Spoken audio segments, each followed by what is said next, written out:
મુખ્ય સમાચાર મળી આવ્યા છે કે રાજ્યમાં હજુ પણ ગરમી યથાવત રહેવાની છે।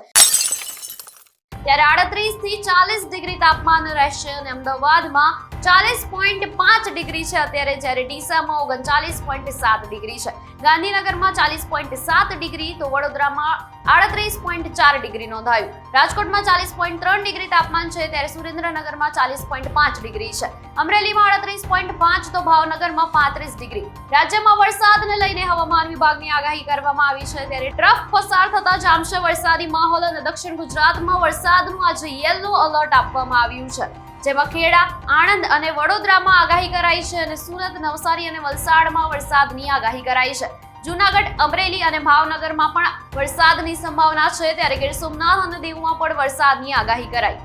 રાજ્યમાં 24 કલાકમાં 52 તાલુકામાં વરસાદ ખાબક્યો, ત્યારે ભાવનગરમાં સૌથી વધુ 2 ઇંચ વરસાદ આવ્યો, સુરતના ઉમરપાડામાં 2 ઇંચ વરસાદ નોંધાયો, ત્યારે નવસારીના જલાલપોરમાં 1.5 ઇંચ વરસાદ અને નર્મદાના સાગબારામાં પણ 1.5 ઇંચ વરસાદ, તાપીના ઉકાઈમાં 1.5 ઇંચ વરસાદ નોંધાયો અને અન્ય 47 તાલુકામાં 1 ઇંચ સુધીનો વરસાદ નોંધાયો છે, જ્યારે વલસાડ, સુરત, તાપી, ડાંગમાં હળવો વરસાદ રહ્યો।